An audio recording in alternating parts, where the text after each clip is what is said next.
50 कोटींच्या धमकीला घाबरत नाही, अनेक गुन्हे निंबाळकरांच्या प्रभावाखाली दाखल होतात। सुषमा अंधारे यांचे रणजित निंबाळकर यांच्यावर गंभीर आरोप, कॉल रेकॉर्डिंग ऐकवत पोल खोल।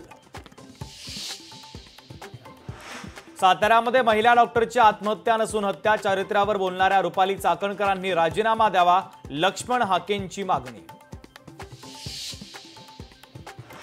बच्चू कडूंचा ट्रॅक्टर मोर्चा नागपुरात धडकला, मागण्या मान्य होत नाही तोपर्यंत मागे हटणार नाही।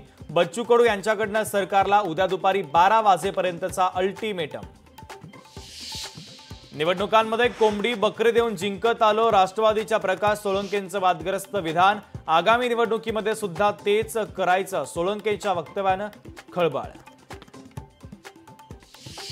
नवनाथ बन आणि रवींद्र धंगेकरांमधील शाब्दिक संघर्ष वाढला, मी डोरेमॉन तर तुम्ही बावळट नोबिता, बन यांचं धंगेकरांच्या टीकेला उत्तर। पुणे न्यायालयानं रवींद्र धंगेकरांना बजावलं समन्स, 7 नोव्हेंबरला कोर्टामध्ये हजर राहण्याचे आदेश। निलेश घाळवळ प्रकरणामध्ये धंगेकर यांच्याकडून समीर पाटील यांच्यावर गंभीर आरोप। निलेश घाळवळनं जामखेडमध्ये 60 एकर जागा खरेदी केल्याची माहिती, तब्बल 500 कोटींची जागा 1.25 कोटीत खरेदी केल्याची धक्कादायक बाब समोर।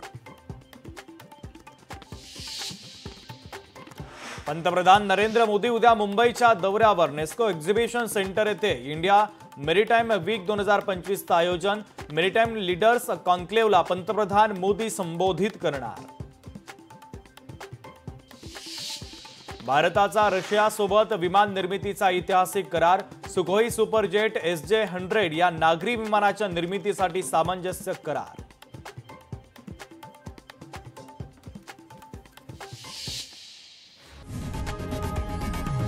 लोकशाही मराठी ऐका, पहा, जागरूक रहा।